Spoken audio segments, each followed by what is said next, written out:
Good morning. Hope you're bright and breezy this Monday morning, full of the joys of, I can't say spring, of autumn.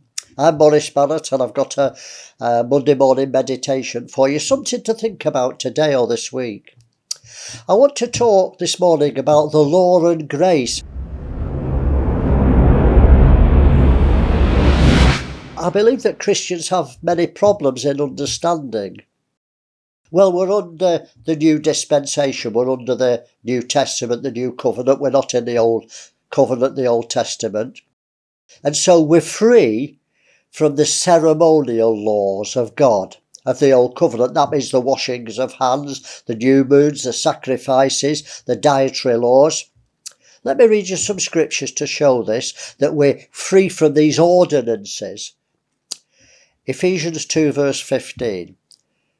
Talking about Jesus on the cross, having abolished in his flesh the enmity, even the law of commandments contained in ordinances. Ordinances are instructions, but to make in himself of two one new man, so making peace. And Colossians 2 verse 14.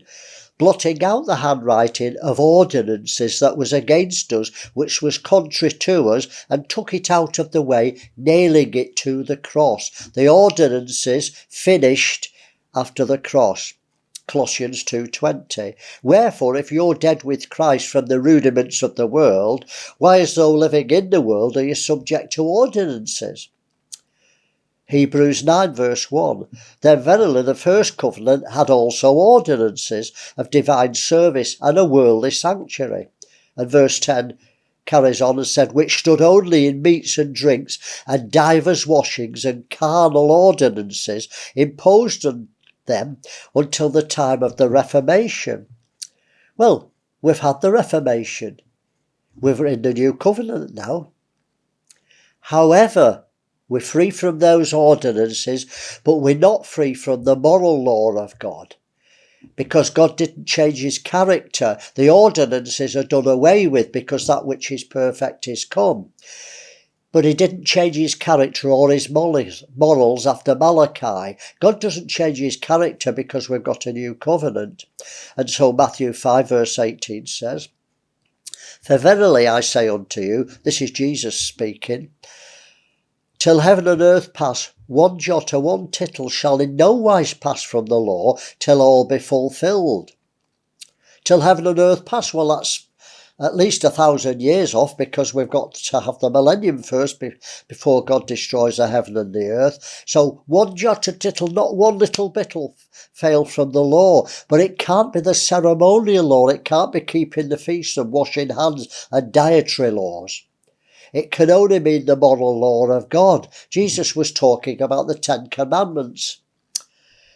So that's what I want to talk about this morning, the moral law of God. You know, the Bible says it's fulfilled in one statement, to love God and love your neighbour as yourself.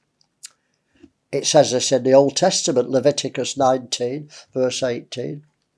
You shall not get revenge, nor bear any grudge against the children of your people, but you shall love your neighbour as yourself. I am the Lord.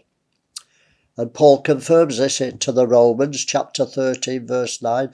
You shall not commit adultery, you shall not kill, you shall not steal, you shall not bear false witness, you shall not covet. That's the moral law of God, the 10 Commandments. And if there be any other commandment, it's briefly comprehended in this saying, namely, love your neighbour as yourself. This is the moral law of God, not the ceremonial law, not the washing of hands, not the feast, not the dietary laws where you can't eat pork. They're ordinances that are done away with. Galatians 5 verse 14. All the law is fulfilled in one word, even this, you shall love your neighbour as yourself. James 2:8. He calls it the royal law. If you fulfill the royal law according to the scriptures, you shall love your neighbour as yourself. You do well. So if this moral law still stands, what happens when we break it, whether in the world or a believer? Surely we've got to pay the punishment because the punishment should fit the crime. And when we break the moral law of God, we have to pay the price, the punishment. So my problem is, who decides where the punishment fits the crime? Society, we can't trust society because it changes in every generation. It's no point saying, well, we've changed now, we're not in the Victorian age or we're not in the New Testament age. God's models don't change with culture or age. You know, in John Wesley's time, the majority of believers, in fact I would think 100%, believed that capital punishment was the fitting punishment for premeditated murder.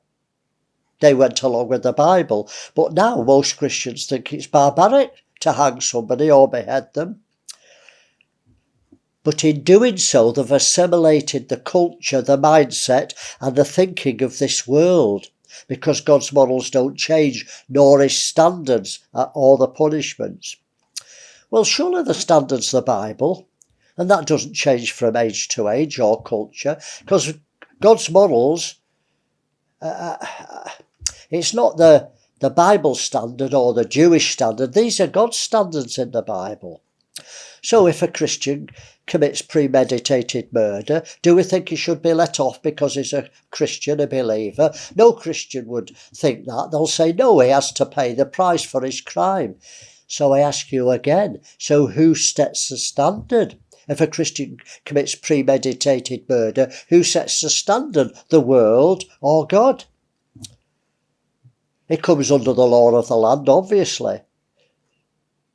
But the law of the land used to base their punishments for crimes on the Bible. So I ask, who sets the standard? Jesus said, not one jot or tittle will pass from the law till heaven and earth pass. So the punishments won't alter.